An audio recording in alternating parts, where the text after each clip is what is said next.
Okay, George. So you're another part of your business. You're very active at the sales. How important a part of your business is that?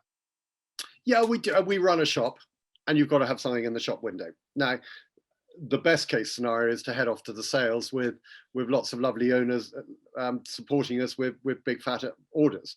That doesn't always happen, but we have to believe in our ability to sell the right horses. So therefore, we go to the sales, whether it's the yearling sales or the breeze ups or the horses in training sale, and every single horse I buy or we buy, and Candida does an enormous amount of the sales work.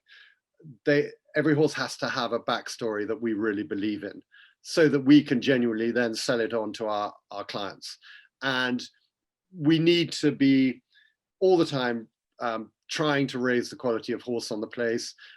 Inevitably, you're going to get horses that cost £100,000 that end up not being able to put one hoof in front of the other.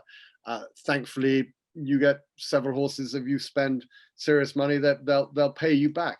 It is a bit of a lottery. The sales, there's an awful lot of luck involved in this sport, but we have to keep reinvigorating the stock on the place by bringing in new horses from the sales, and every single trainer out there is looking for the life-defining, career-defining horse. We need these horses to take us to the big places. We love having the horses that run brilliantly in the 0 to 65 or win the Claimer at Wolverhampton.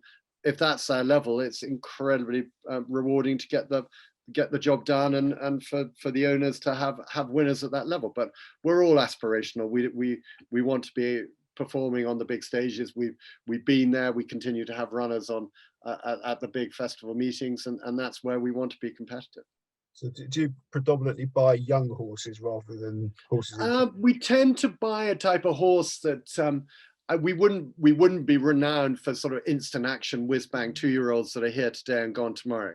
The type of horse we tend to train tends to be, I suppose, not in a sort of detrimental way, a sort of slightly more old-fashioned horse, the bigger type of horse, maybe a horse that's going to evolve into a mile or a mile and a quarter horse, or just have sort of longevity. And an awful lot of our horses do have careers that go way beyond their 2-year-old career and their 3-year-old career. And the lovely old seasoned handicappers, I'm like Mamilius at the moment, he's winning at the age of 8, and Belgian Bill, I think, won in Istanbul when he was 6-7-year-old. And these horses, we give them time and we give them patience. Of course, we'd all love to be going to Royal Ascot with 5 rocket machines, but and it would be a joy to train those horses, obviously. But our type of horses tend to be the ones that they evolve and they improve, and our 2-year-olds are never overcooked. We pretend to look at these horses as horses that are going to have longer careers. We need patient owners, but really what it's really all about, Simon, I guess, if you buy a young horse, you want to, after 2 or 3 years of it being in training, you want to sit down with the owners and look back and go, that was a success. It's you're not going to be defined by winning the Brocklesby or winning a 2-year-old maiden now. You want a horse that you can look back on after 2 or 3 years in training, and that will define the horse's success or other. Okay, so is it you personally with your head in the stud book to sort of choose which ones are going to be your targets? No, we with the pedigrees, one of my most important things for me, and we don't always follow this, but when you're at the sales and looking at the pedigrees, and obviously the stallions are inevitably proven, because by definition, the fact that they are stallions and standing at stud, they are clearly have been proven group performers. On the dam side, there are an awful lot of dams out there, mares producing horses, and personally, I really like that mare to have performed to a mark of 80 or above, or have produced more than 1 or 2 offspring that have performed to a mark of 80 or above.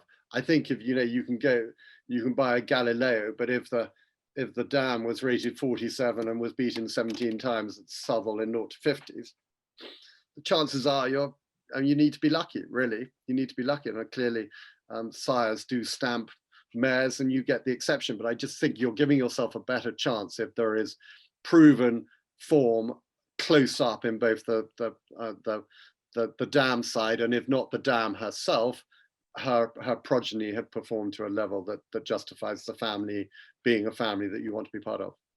Okay, and then the actual racing itself, placing your horses takes a lot of time, and I think you do the work there. How much work does go into finding, runners, places Um, to run? Placing horses is something that is crucially important. Obviously, everybody wants to go to Royal Ascot. Everybody wants to go to Goodwood. Certainly the owners do, but they work out pretty quickly that going to Newbury on a Saturday and coming 18th is not much fun. If you're patient and wait and go to Windsor on Monday with a winning chance, it's a lot more fun. So we need to, I mean, it sounds patronizing, educate our owners is the wrong word.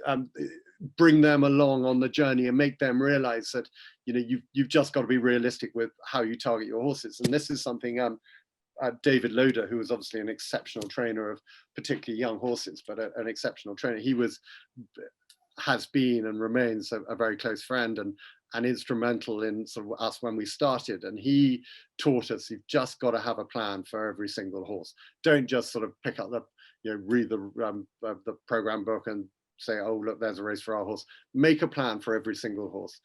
2 or 3 months out, you can't stick to it, obviously, because there are going to be the variables of ground and jockey availability and the horse's health and whatever. But if you have a plan, it means you're bringing your horse hopefully to a peak at a given time, rather than just having a scattergun approach with your entries. And so we stick to that as much as we can. As I said, it's there are most of our racehorses and most racehorses across the land, whoever they're trained by, they spend most of their life trying to find reasons not to go racing. So but having a plan is absolutely key, and placing your horses is, because there's no point, if you've got a horse rated 70, you go and run in a 0 to 95 at Goodwood on a Saturday and you run really well and you finish 6th. So what? Yeah. You run that horse in a 0 to 75 at Windsor on Monday and you win, and you go and run in the 0 to 95 when you justify it, when you've got up the handicap. But So the very nature of you looking to place horses must make you a bit of a form book expert. So when you spot one that you think's got a really, really good chance, do you get involved with backing them? yeah. We've always liked to bet. To be honest, right at the beginning, we kind of had to have a bet, and I know you genuinely, we had to sort of to pay the bills and get everything going, and that polarizes the mind for sure. I think it's hard if you have a lot of gambling owners. Now, obviously, gambling and racing are completely entwined, and that is one of the main reasons most people follow this sport. But it is hard if you train purely for people who are gamblers per se. And I think we have evolved from being what might have been considered a gambling yard when we first started, which was through necessity. And I would now, have 3 or 4 what I would consider proper bets a year, whereas perhaps back then it would be a lot more. But yes, there is enormous satisfaction in seeing a young horse improve, and then you work it, and you suddenly think, we've got a few pounds in hand here, and you take it away for a racecourse gallop, and it works over a horse much better, higher rated than you than it is. Yes, of course that's satisfying, and of course it's great fun. As you well know, though, it doesn't always come off. There are so many variables on the track. But yeah, we moved away from definitely being a gambling yard. But then again, for some people, it is an enormous attraction of the sport, and if we can land a gamble or two along the way, fantastic. And I think we all aspire for a Smart Prescott-esque approach to life, or a Barney Curly afternoon that changes our life forever. But as we all know, it's harder and harder to get on these days, unless, of course, you are one of the clients of the mighty Goodwin Racing, who will look after you brilliantly, I know. But it's listen, gambling We love it. We love it. Everybody loves it. We love reading the stories when other people have a crack, don't we? We love seeing the sort of, I mean, some of these recent ones, whether there's how much veracity in them is really there or not, Simon. It's all a little bit of a grey area, and I feel sorry for some of the trainers who've been involved in a couple of recent so-called gambles that really don't appear to be what they are at all. But when you see one of the great ones being pulled off, I'll never forget Barney Curley. We had a horse on that day when he had, I think he had 3 out of 4 in the end, didn't he? On that, The last one, he had 4 out of 4. He did have, well, there Yeah, was the one. last one was at Kempton. Okay, there was one at Wolverhampton when we were involved, and it was an amateur riders race, and we had a lovely horse called If I Had Him, who was actually owned by Sir Alex, and Simon Walker, top amateur, rode the horse, and it was a 0 to 70 amateur riders race. We reckon we were an 85 horse, and there was one other horse in the race that might possibly be of interest, and of course it was trained by the great legend, and the money didn't come for it, and the money didn't come for it, and I was thrilled and excited until 2 minutes before the off, when Barney's was smashed from 5s into 5 to 4, and we drifted to back out to 9 to 4 from evens, and the two of them went clear, and Barney's horse beat ours by 6 lengths, and we were 15 lengths clear of the rest. And so, you know, that day we thought we had £15 in hand, and we did on everybody. But Barney even says in his book he was delighted to see George Baker and Sir Alex trying to have a punt, more fool us. But yeah, I mean, listen, we love. I think every racehorse trainer in the land, apart from the guys who train 300 horses, you know, if you've got a yard like us with 40, 50 horses, if you've got a well handicapped horse, of course you and the owners want to have a bit of a go. Adds a bit of pressure. Not much fun when it goes wrong. Great fun when it goes right. Now, it's a very expensive hobby by anyone's standards, horse racing, but you're making it a bit more affordable for people with the George Baker Racing Club. Can you tell us a bit about that? Yeah, the George Baker Racing Club and also all syndicates, Simon. I think, you know, as we've seen in America with the huge success of myracehorse.com, with fractional ownership over there, winning the Kentucky Derby, and I think that they're on the cusp of coming over to the UK.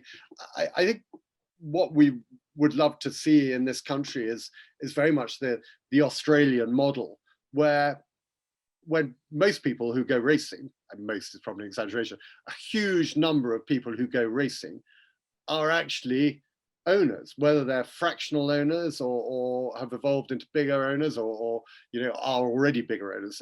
It's just something that is clearly the way forward, globally, but also here, you know. And for so long, I think racehorse ownership has been perceived by too many people as unattainable.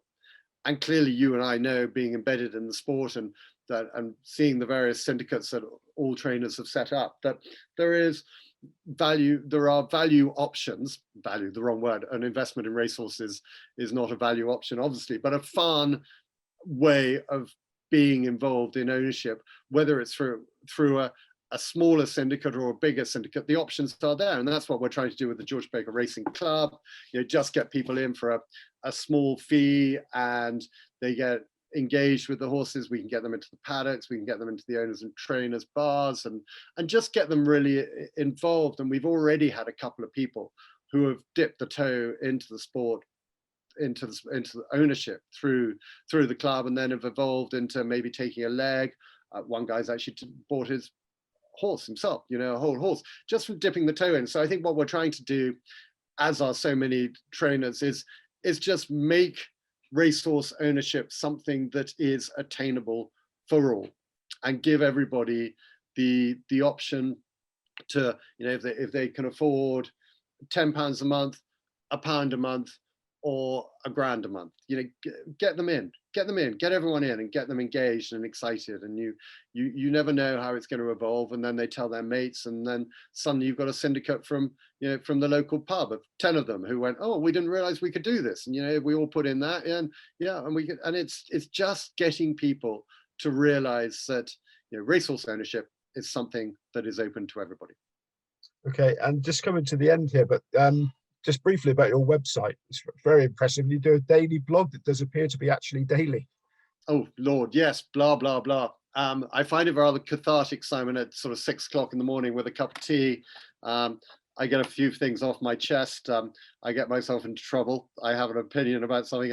I suppose it depends how the horses are running, whether I'm in good form or feeling a bit grizzly and grumpy. But no, I enjoy it. I'm actually, you know, I sort of started it because I guess right at the beginning, a friend of mine said you should have a blog, and you know it's quite a good sort of PR tool and getting people to follow. But it's slightly evolved into, you know, more and more people are reading it, and you know, if I go racing, it's nice when people come up and say, "Follow the blog, really enjoy it," and hopefully also it sort of just opens the doors a little bit onto sort of a bit of the background of this sport and what's going on. And I obviously I touch on the politics and I touch on things that, you know, frustrate me about the sport, but also hopefully I touch on a lot of things that I love about the sport. And it's just trying to sort of give people a feel on a daily basis for what we actually do here. And you know, some people hate it, some people love it, but I guess if people are talking about it, it's that's got to be a good sign. And you can't be sterile and clinical if you're writing a blog. You've got to sort of stand up and say what you believe in and shout an opinion or two from the rooftops. Normally just to create a bit of controversy. It doesn't do any harm. Okay, finally, if you were asked to write a blog today about your goals, short term for this season and long term, what would you write in it? I think yeah, we touched on it. The fact sort of always looking for the sort of career defining horses. You know, we training winners is what we will be defined by. But of course, there would be a great thrill to bump into some top quality horses that can take us to the best stages here, but also the best global stages. So yes, I think in ambition is to, well, to keep going. You know, it's tough out there. It is tough out there. It's very competitive. To retain the remarkably resilient and brilliant bunch of owners we've got, and to attract new owners to the sport. I would love to see our Bahrain operation burgeon and expand and be a huge sort of string to our bow, as I alluded to earlier, and just see the sort of the health of our sport move forward would be a sort of a wider ranging ambition. And I said we shouldn't touch on it, but here I am touching on it. It would be wonderful if in a few years' time we were running around on midweek meetings. We're running around for rather more than chocolate cake and rosettes, which is what is happening now. And you know, prize money levels are nothing short of disgraceful. I am concerned by the lack of transparency on the media rights from some race courses, and hopefully we'll see a resolution on that. I just think that we as horsemen and those who provide the product, we just feel that we need what is a fair slice of the action, and that's all we're asking for. And if what we are getting at the moment is a fair slice of the action, then so be it. But let's just see the numbers and then all move forward together. And an overriding ambition, without sort of getting too much on my soapbox here, would be for team racing, whether it's from owners, trainers, bookmakers, racecourse owners, breeders, the arbiters of the sport, the BHA, everybody in racing. It would be great if we could pull together as one, because we have a fantastic sport, a superb product. Divisive fractionalism does no favors, does the sport no favors. Some rather petty infighting and point scoring that seems to go on too often is incredibly frustrating. Let's pull together as one and showcase this fantastic sport for what it is, for the benefit of all, whether that is, you know, for all bookmakers, trainers, owners, everybody. Let's do our utmost to pull together and just provide a product that sells itself brilliantly. And I don't think, to conclude, anybody's going to argue with that. It's been a pleasure talking to you. Thank you ever so much, and good luck for the season in the future. Simon, you're very kind. Thanks, mate. Very good to talk. Thank you.